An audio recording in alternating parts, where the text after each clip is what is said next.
Hi, you're on the Reddit Confessions channel. I was kneeling by the couch, holding a torn garbage bag that had just burst open. My old flannel shirt, a birthday card from 2017, and the charger to a phone I no longer owned spilled across the floor. I wasn't cleaning. I wasn't organizing. I was being erased. Thought I'd help declutter, Faye said casually, leaning against the door frame with a mug in her hand. Not coffee, not tea, wine. It was 2:40 p.m. on a Wednesday. I didn't say anything. I just started picking up my stuff silently, trying to decide what was more humiliating, that she tossed my things in a trash bag, or that I still cared. She took a sip and added, "Honestly, Emery, I only like you after a few drinks anyway." It was that sentence, that one sentence. She didn't shout it, she didn't slur it, she said it like she was commenting on the weather. And she laughed. Not a nervous laugh, not a drunk laugh, a laugh that said she believed it. A laugh that sliced straight through every memory I'd been clinging to. I froze with one hand still on the charger. My body was still. My mind wasn't. I started thinking about the last few months, how she started using words like space and freedom, how she avoided dinner unless there were other people around, how she didn't kiss me goodnight anymore unless I asked. Even then, it felt like charity. I thought about how she started getting texts at 11 p.m. and silencing her phone, how she always showered after coming home, not before bed like she used to, how my name, Emery, went from sweet to sour in her mouth. And then I looked at the bag again. She didn't throw out anything of hers, just mine, my shirts, my books, my memories. I stood up, still gripping the edge of the bag. My voice didn't shake, not because I was brave, but because I was numb. "I'm done," I said. She tilted her head. "What?" "I'm done. Go pack. You're out." Her smirk evaporated just like that. Her wine stayed frozen at her lips. "What's your problem now?" I said quietly. "You laughed. But I didn't. And I'm tired of being someone you tolerate when you're buzzed. That's not love. That's cruelty." She scoffed. "Oh my God, you're being sensitive again. I was kidding. You don't joke like that about people you respect." And for the first time in what felt like forever, she didn't have a comeback. Her laugh stopped instantly. After I told her to pack her things, Faye didn't argue. Not really. She just stared at me like I'd interrupted a movie she was enjoying and then walked off barefoot, calm, still holding her wine. No tears, no shouting, just a shrug. That shrug was somehow louder than any slap. I slept on the couch that night, not because I was kicked out, but because I didn't want to lie beside someone who could laugh at me in front of strangers and call it a joke. I stared at the ceiling and thought about all the things I'd missed, all the little signs that swept under the rug just to keep the peace. The next morning, she was gone. No note, no goodbye, just an empty closet, an open bottle on the counter, and a strange silence in the apartment, the kind that hums in your ears like a warning. I started cleaning. That's what I do when I panic. I fold socks, I organize drawer labels, I clean out dryer lint like it's therapy. I figured I'd wash the bed sheets, erase the scent of lavender mixed with lies, when I heard a metallic clink in the dryer drum. I reached in. It was a necklace. Not hers. This one was chunky, silver, masculine. A dog tag, actually. But not military, just engraved. J+F. Trust the fire. My hands went cold. I stared at the tag, turning it over again and again, like it would somehow spell my name if I looked long enough. But no, J+F, not E+F, not us. I opened her bottom drawer, the one she always told me not to touch because it was just old stuff. I felt like a thief in my own home, but at that point, I was ready to be guilty of anything except being blind. Inside was a folded t-shirt, not mine, a cologne bottle I'd never worn, and a second toothbrush.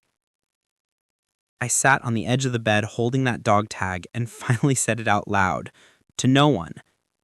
"She's been bringing someone here." I wanted to scream.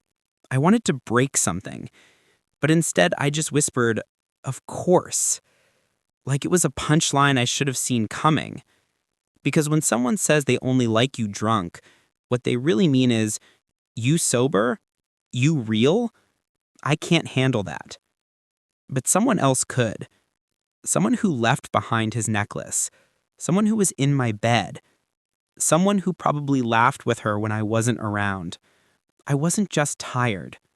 I was humiliated, overlooked, replaced in my own space.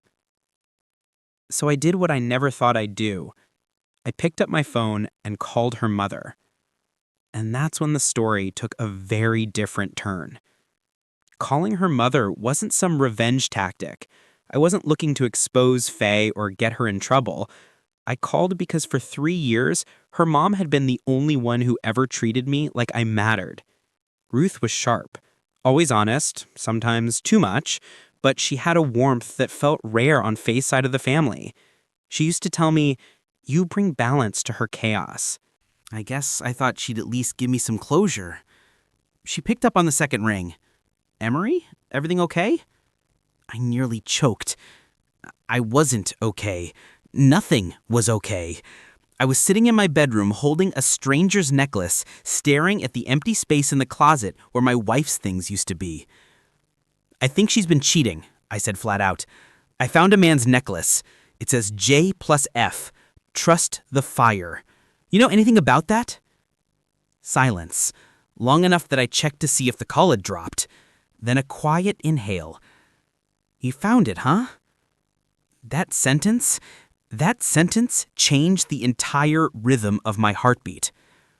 "I found it in our dryer, along with a shirt that isn't mine, a toothbrush that isn't mine, and a note she probably thought I'd never read. I hadn't mentioned the note yet, but now I had to. It was taped under the inside of her desk drawer, folded in half like a secret meant for only one set of eyes. It said, "Counting down the days until we don't have to lie anymore. Fire can't stay hidden forever. Jay." I thought she'd deny it. I was ready for gaslighting. I was even ready for screaming. But Ruth, she just sighed. A long, exhausted sigh. Like this had been building for a while.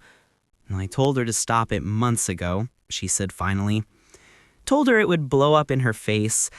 But you know, Faye, once she lights a match, she has to watch the fire burn." I felt my stomach twist. "So you knew?" I suspected. She changed. Started skipping family dinners, talking in riddles, getting bolder with her lies. And when she stopped bringing you around, I figured it had gone too far. She wasn't saying this like it was gossip. She sounded guilty, sad even, like she'd watched a slow-motion crash and couldn't stop it. "Who's Jay?" I asked, even though I already had a guess. She hesitated again. "You're not going to like this. Tell me anyway." "It's Jonah." That name, that cursed name. Jonah, her old friend from art school. The free spirit she swore was just a buddy. The guy who lived in a van for 2 years and sold sculptures made of scrap metal. The guy she told me not to be jealous of, because, in her words, he's not the settle-down type. I laughed, but not the funny kind, the kind that cracks in the middle. "Jonah," I repeated. "Of course, it's Jonah." And then Ruth said something I'll never forget. She always liked the way he made her feel reckless. You made her feel safe, but she stopped wanting safe a long time ago. "I'm sorry, Emery. You didn't deserve this." I ended the call not because I was angry, but because I realized something. I'd been in love with the version of Faye that didn't exist anymore. The version who wanted stability, loyalty, a future. She had buried that version probably the day she started keeping another man's toothbrush in our bathroom. But I hadn't buried mine. Not yet. I should have stopped digging. I really should have. But when someone lights your whole life on fire, you don't just stand there and warm your hands. You want to know how many matches they used. After that call with Ruth, I didn't sleep. I sat in the kitchen rereading that note from Jonah over and over until the words lost meaning. Trust the fire. What was that supposed to mean? That it was okay to burn me down if they did it together? By sunrise, I was staring at Faye's laptop. It was sitting on the dining table like a dare. She had always been careless with it, never used a password. I used to think it was because she trusted me. Now I wonder if she just didn't think I was smart enough to look. I opened it. I didn't expect to find anything, but she had left her browser tabs open. There was a travel site, one-way flights to Santa Fe, a Pinterest board titled Tiny Desert Wedding, but the worst was in her email. There was a folder marked Art School Files. Inside were chat transcripts, hundreds of them, all with Jonah. They spanned over a year. I opened the most recent. The first line hit like a punch. Did he cry again? God, he's so soft. Faye, you'd cry too if your wife only liked you after wine. Jonah, he doesn't even suspect how often you've been in our bed. Faye, remind me to thank him for keeping the sheets warm. My hands started shaking. I wanted to stop, but I couldn't. Every message was like a new betrayal. She had told him things I'd only told her in whispers. My fears, my insecurities. She turned my heart into punchlines. My breakdowns were memes to them. Faye, he folded my laundry the other night, even matched the socks. I nearly laughed in his face. Jonah, he sounds like the perfect houseplant. That one stuck with me. A houseplant. Something you water occasionally and ignore the rest of the time. I don't know how long I sat there just staring. I didn't scream. I didn't cry. I just felt this thick, hollow kind of sadness. The kind that sits in your lungs and makes breathing feel like work. I had tried so hard to be enough for her. To keep the house calm, the bills paid, the love steady. And she didn't just leave.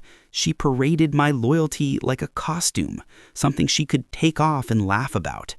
And in those messages, I saw the worst part. Jonah didn't even love her. He was amused by her. He entertained her like a child with a new toy. He called her reckless candy, said she was sweet until she melted. They weren't in love. They were just bored, and I was their entertainment. That broke something in me worse than any affair ever could, because betrayal hurts. But being laughed at, being dismissed like a joke, that rots you from the inside out. After reading those messages, I shut her laptop and sat in the dark until the room started spinning. I couldn't tell if it was from exhaustion or embarrassment, maybe both. I was ready to vanish, to disappear quietly and let her have whatever chaos she wanted. But I wasn't done being humiliated yet, because that morning I got an invitation. It came in a small, off-white envelope slipped into our mailbox. Handwritten, no return address. It was a wedding invitation. At first, I thought it was a cruel prank, but when I opened it, I saw Jonah's name printed in bold letters next to someone else's, a woman named Clarity. Clarity? What kind of name is that? The invitation said they were getting married in 3 weeks, but that wasn't the part that made my knees go weak. It was the note scribbled on the back in Faye's handwriting. Going to be wild. Don't miss it. I blinked, read it again, and then again. My hands started sweating. I could barely breathe. Why would she invite me? To rub it in? To see if I'd show up and crumble, or worse? Was this her way of admitting Jonah had never actually picked her? I called her, straight to voicemail. I texted, "What the hell is this?" No reply. But an hour later, I got a call from an unknown number. It was Clarity. She sounded bright, like the kind of person who smiles while talking to telemarketers. "Hi, you must be Emery. Jonah said you might be surprised. I know it's weird, but Faye insisted you come. Said you were family. We'd love to have you." I nearly dropped the phone. "She said that? She said you'd want to support her new chapter? That you were very accepting." I almost laughed. Accepting. Accepting of what? Of being replaced, lied to, turned into some punchline at a wedding I didn't even know was happening? I didn't say anything. I just hung up. But now I was boiling. Not just from rage, but from confusion. Because what if Faye wasn't with Jonah at all? What if he tossed her aside and she was clinging to a fantasy that never existed? What if she was trying to use me to save face? That's when I opened her old planner. I don't know why I kept it. Maybe because it smelled like her, or maybe because I'm the kind of pathetic guy who reads old notes to remember better versions of people. But inside, tucked between 2 pages marked Ceramic Studio and Rent Due, was a receipt. A hotel stay 2 weeks ago. A one-night stay paid in my name. I stared at the total. I stared at the initials written under guest signature. C. Harland. My head spun. Why would Jonah's fiancé be staying in a hotel booked under my account with my wife? Unless... No, it couldn't be. Unless Faye and Clarity weren't rivals. Unless they were allies. I wasn't invited. Not officially, at least. The dinner party was hosted by Clarity's sister, someone I'd never met. But the address was easy to find. I recognized it from one of the emails Faye had sent weeks ago when she told me she was attending a gallery showcase. Classic. I showed up unannounced, wearing a jacket I hadn't worn since our honeymoon. I think I just wanted to feel like myself again, or at least the version of me who thought my wife loved me. The house was warm, full of laughter, people clinking glasses, indie music in the background. I walked in like I belonged there. No one stopped me. It's amazing how invisible you become when you look confident. That's when I saw her, Faye, standing in the middle of the room, wine in hand, always wine, laughing with Clarity and Jonah. But what shocked me wasn't that they were all together. It was how close they were, touching, whispering, like this wasn't some awkward triangle, but a shared secret. Then I heard it. Poor Emery, Faye chuckled, still thinks I'm in love with Jonah. Honestly, I think he's more in love with the idea of fixing me. Jonah snorted. He thinks he was a husband. Bless him. Clarity added, at least he wasn't a complete jerk, just pathetic. My heart pounded so loud I thought someone might hear it, but I stayed frozen, tucked behind a bookshelf like a ghost in my own life. I wanted to scream, break something. Instead, I pulled out my phone and hit record. It didn't stop there. Faye kept going. I mean, yeah, I used Jonah, so what? He used me too. We were never meant to last. He's a fantasy. Emery's a doormat. I just needed space and a distraction. Then Clarity leaned in, smirking. So who's next? You gonna break someone else while Emery pays your rent? And that's when Faye said it. The sentence I'll never forget. No, I'm done using. I'm starting over. Emery's already out of the picture. He just doesn't know it yet. I backed out of the house, shaking. Every step felt like I was walking away from a decade of lies. They weren't even trying to hide it anymore. I was a character in their inside joke, a running gag in their twisted comedy show. But this time, I had proof. I didn't confront her that night. I didn't storm in or make a speech. I just got in my car, drove home, and uploaded the audio recording to a secure drive. Not because I wanted revenge, but because I needed to remember it was real, that she said it, that she laughed, and that I was finally done playing the fool. I didn't go to work the next day, didn't answer calls, didn't check my email, didn't even open the blinds. I just sat at the table, staring at the wedding invitation and listening to the audio recording on loop. Their voices, so light, so casual, cutting me to pieces without even knowing they were carving into someone still breathing. I replayed the words like I was trying to prove to myself I hadn't exaggerated anything, that I wasn't losing my mind, that it really was as bad as it sounded. And it was. I could have sent the recording to Clarity or Jonah's family. I could have gone nuclear, but I didn't want a scandal. I wanted her to feel small, not because I was cruel, but because I wanted her to look in the mirror and for once see what I saw, Not the glowing goddess she thought she was, but the hollow shell she'd become. So I wrote her a letter. Not a dramatic, rage-filled monologue, just facts, the kind that can't be laughed off over a glass of Chardonnay. I slipped it into a manila envelope along with a printed screenshot of their group chat transcript and a USB drive with the recording. Then I placed it on the dining table right next to her favorite wine glass. The letter began like this. Faye, you said you only liked me after a few drinks. I believed you. Now I finally understand why. Because sober, I see everything. And drunk, I forgave everything. It had been 4 months since I walked out. 4 months of no contact, no mutual friends, no curious texts, no pathetic, "how are you" emails. I changed my number, moved in with my cousin 2 states away, and started working at a local bookstore, the kind with uneven wooden floors, creaky shelves, and a tiny bell above the door that rings every time someone with a broken heart walks in looking for something, even if they don't know what. I wasn't healed, not completely, but I was lighter. I stopped apologizing for being soft, for loving too deeply, for folding socks and leaving little notes, for caring too much. Turns out those things weren't weaknesses. She just wasn't the kind of person who deserved them. Then last week something unexpected happened. An email slipped into my old account, the one I barely checked. The subject line read, "Accidental forward. Ignore."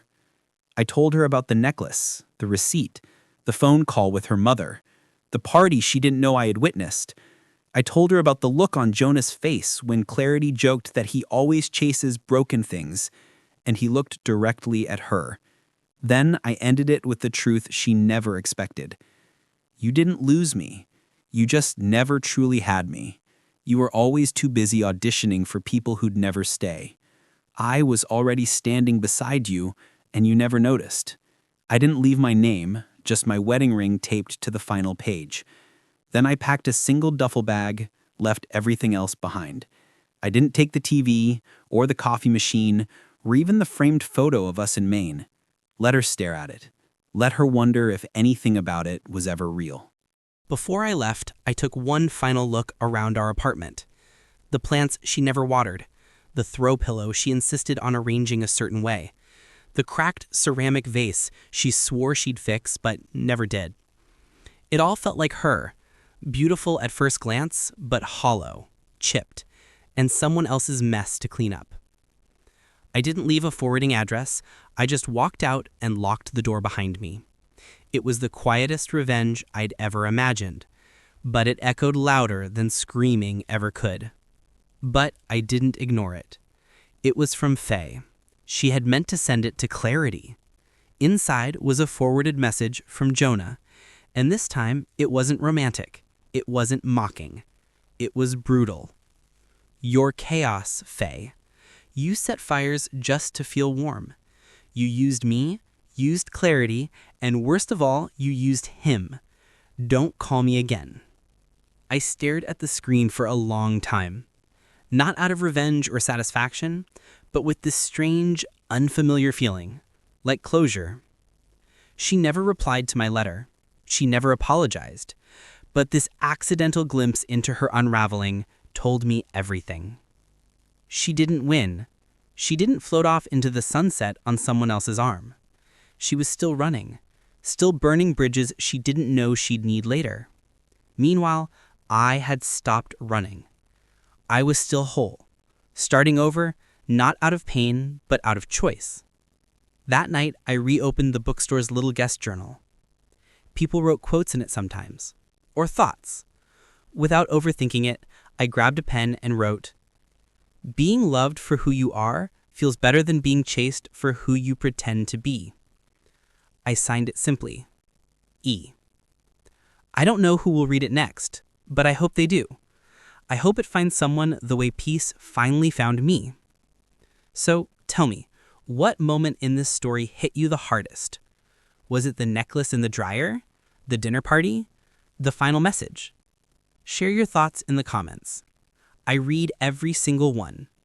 And if you've ever walked away from someone who didn't deserve you, Tell us how you rebuilt. Thanks for following Emery's journey only here on Reddit Confessions. Until next time, choose peace.